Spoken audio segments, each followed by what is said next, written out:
मेरा नाम सैयद जाफ़र हुसैन, मैं एलिवेट जूनियर कॉलेज में हिंदी लेक्चरर हूँ। आज हम इंटर सेकंड ईयर का सेकंड पार्ट पहाड़ से ऊंचा आदमी, इसके बारे में अपन चर्चा करेंगे। इसके लेखक है सुभाष गताड़े। पहाड़ का रास्ता ना रहने से, पहाड़ से गोल फिर लेते हुए जाने से, दशरथ की पत्नी की तबीयत खराब होने पर उसे वहां ले जाने के दौरान ही उसके दम तोड़ दिया था। दशरथ मांझी की पत्नी की तबीयत खराब होने के बाद उसे वहां पे लेके जाने के लिए जो प्रयास करे थे, लेकिन वहां जाने से पहले, वहां जाने के दौरान उसने दम तोड़ दिया, उसकी मृत्यु हो गई। उन्हें लगा कि पहाड़ से कोई रास्ता होता तो मैं अपने पत्नी को वक्त पर अस्पताल ले जाता और उसका इलाज करा पाता।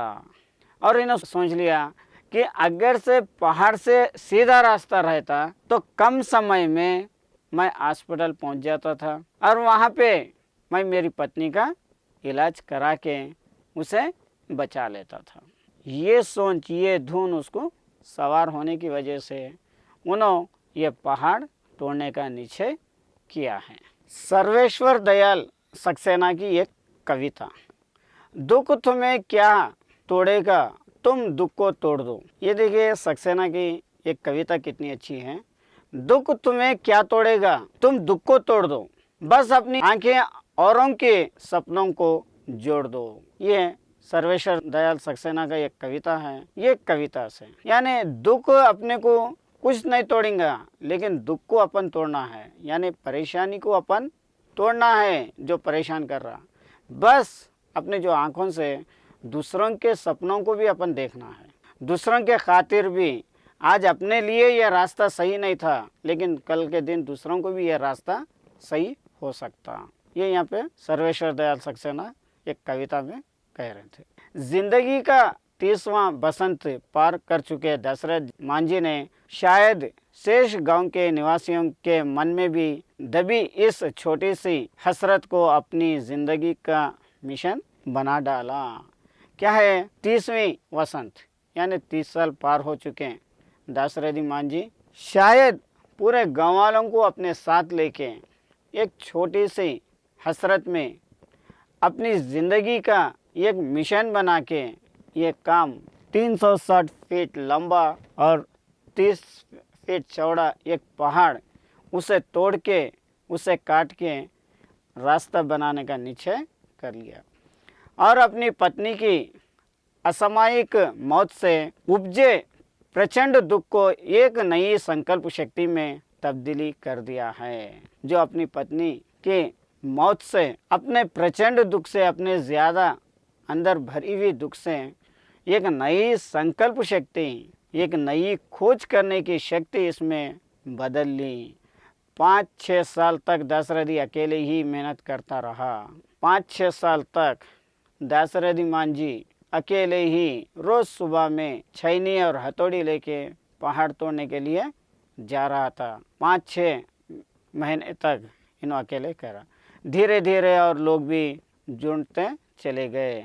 उसके बाद धीरे धीरे लोगों को भी समझ में आया कि यह रास्ता निकालना ज़रूरी है, तो इन लोग भी जुड़ते हुए हैं। वहाँ एक दान पत्र भी रखा गया था जिसमें लोग चंदा डाल देते थे। वहाँ पे एक दान पत्र यानी एक छोटा सा बक्सा वो भी रखा हुआ था। उसमें जो भी लोग आने वाले जाने वाले, जो भी जितनी भी अपनी सहायता करने वाले हैं, उन लोग वहाँ चंदा डाल देते थे। कई लोग अपने घर से अनाज भी देते थे, क्योंकि इन लोग सुबह से शाम तक वहाँ पे काम पे लगे हुए थे, घरों को नहीं आ रहे थे। वहाँ पे खाने के लिए, पीने के लिए, इंतज़ाम के लिए ये दान पत्र रखे हुआ था और कई लोग अनाज भी डाल देते थे। आज की तारीख में आप कह सकते हैं कि गैलोर से वजीरगंज जाने की 90 किलोमीटर की दूरी केवल 13 किलोमीटर ला देने वाला ये रास्ता एक श्रमिक के प्यार की निशानी है।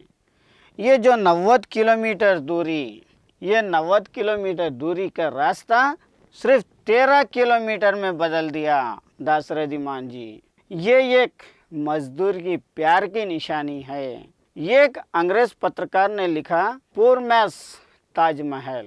क्या लिखा अंग्रेज पत्रकार? Poor mess Taj Mahal. ताजमहल जो शाहजहां की निशानी है, उसी तरीके से ये गरीब आदमी की यह जो रास्ता है वही उसकी निशानी है। कुछ साल पहले एक पत्रकार उसने मिलने गया, तब एक फक्कड़ कबीरपंथी की तरह यायावारी कर रहे दशरथ मांझी ने उन्हें अपनी एक प्रिय कहानी सुनाई थी, जो उसे चिड़िया के बारे में थी जिसका घोंसला समुद्र बहा कर ले गया था। कुछ साल पहले, थोड़े साल पहले, एक पत्रकार, एक न्यूज़पेपर वाला इससे मिलने के लिए गया था।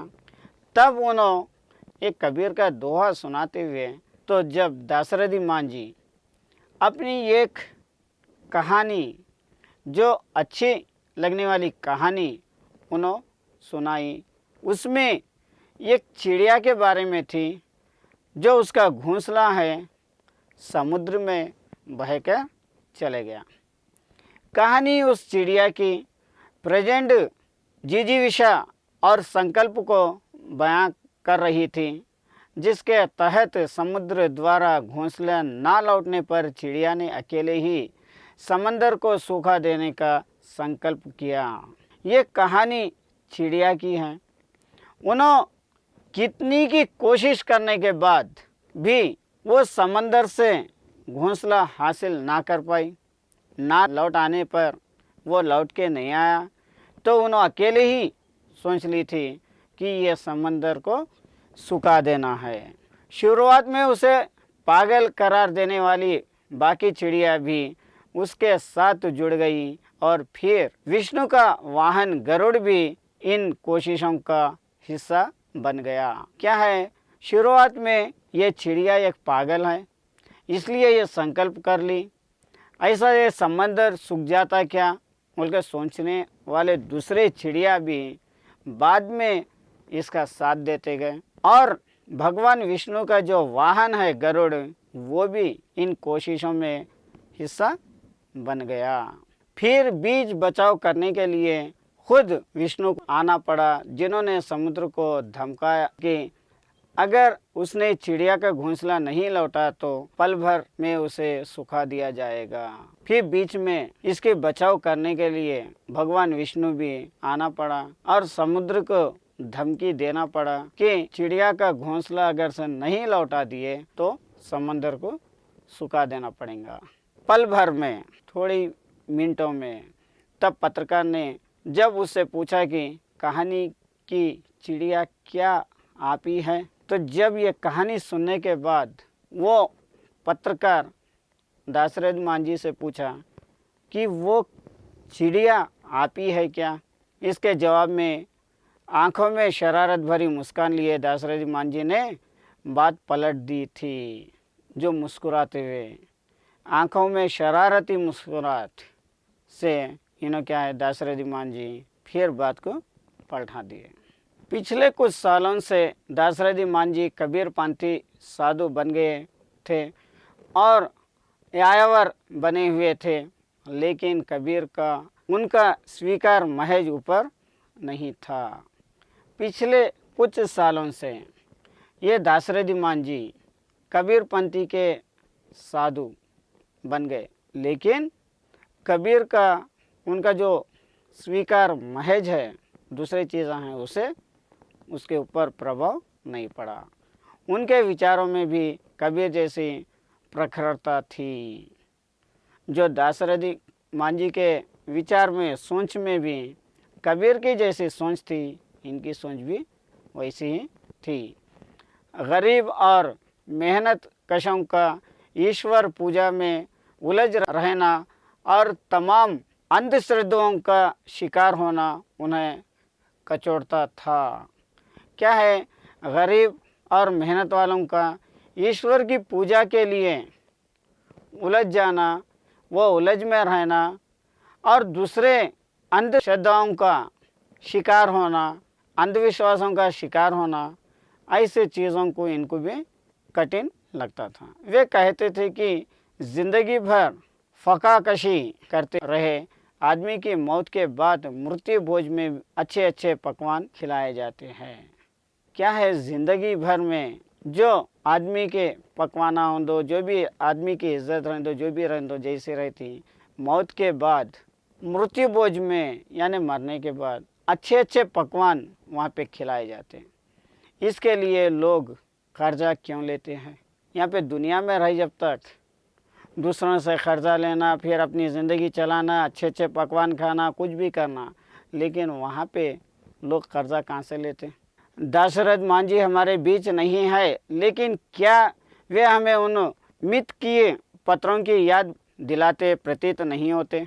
जैसे पात्र हमें पुराणों में मिलते हैं, फिर वह चाहे प्रेमिथिक्स हो या भगीरथ। क्या है, दशरथ ही हमारे बीच में अब तो नहीं है, क्योंकि 2007 में इनकी मृत्यु हो गई। इनके जो कहानियाँ जो भी है, इनके मित की पत्रों की याद, इनके जो ये कहानी की याद अपने को दिलाते रहेंगे। जैसे पत्रों में हमें पुराणों में मिलते हैं, पुराणों में जैसे यादें मिलते हैं, उस तरीके से इसके भी यादें मिलती हैं।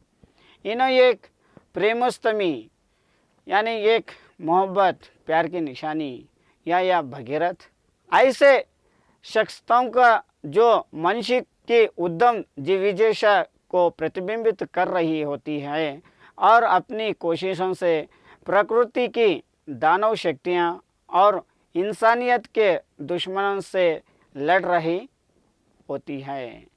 ऐसे जो शख्सियत है, उन लोग जो शख्स है मनुष्य का उत्तम यार अच्छी ज़िंदगी चलाने के लिए अच्छी प्रतिबिंबित करते हुए और अपनी कोशिशों को लगाते हुए दानव शक्तियाँ यानी भगवान की शक्तियाँ और इंसानियत, ये इंसानियत के दुश्मनों से, इंसानियत का जो दुश्मन है उससे लड़ते हुए ये रहते रहेंगे। अपने जीवन का फ़लसफ़ा बयान करते हुए इन्होंने एक पत्रकार को शायद इसलिए बताया था कि पहाड़ मुझे उतना ऊंचा कभी नहीं लगा जितना लोग बताते हैं। अपने ज़िंदगी में ये चीज़ हासिल करने के बाद, रास्ता बनाने के बाद, एक बयान में, एक स्पीच में उन्होंने कहे पत्रकारों के सामने, शायद जो पहाड़ है उतना ऊंचा मुझे लगा ही नहीं। जो लोग बताते रहते कि पहाड़ बहुत ऊंचा है, लेकिन मुझे तो पहाड़ ऊंचा लगा ही नहीं। मनुष्य से ज़्यादा ऊंचा कोई नहीं होता, इंसान की सोच से ज़्यादा कोई चीज़ नहीं है। इसलिए पहाड़ अपने से भी ऊंचा नहीं होता, अपनी सोच पहाड़ से ऊंची होती। इसलिए अपन एक संकल्प, अपन एक चीज़ कोशिश करें, एक चीज़ ये हासिल करना है बोल के कोशिश करें, तो इंसान बराबर वो चीज़ को हासिल कर सकता। जो इंसान ये चीज़ मेरे से नहीं होती बोल के नेगलेक्ट करता, उसकी मेहनत भी नहीं होती और कितनी भी कोशिश करने के भी उन्हें कामयाब नहीं हो सकता। इसलिए इंसान कभी भी कौन सी भी चीज़ के लिए हासिल करने के लिए कभी भी अपनी कोशिश करते हुए रहना। कुछ भी चीज़ मेरे से हासिल नहीं होती बल्कि उन्हें कभी भी नहीं सोचना है, उन्हें वो चीज़ के लिए प्रयास करना है। इंसान जितना भी कोशिश करेंगे वो चीज़ को उन्हें हासिल कर सकता है। ये था पहाड़ से ऊंचा आदमी। ये पाठ आज के लिए यहाँ पे समाप्त होगा।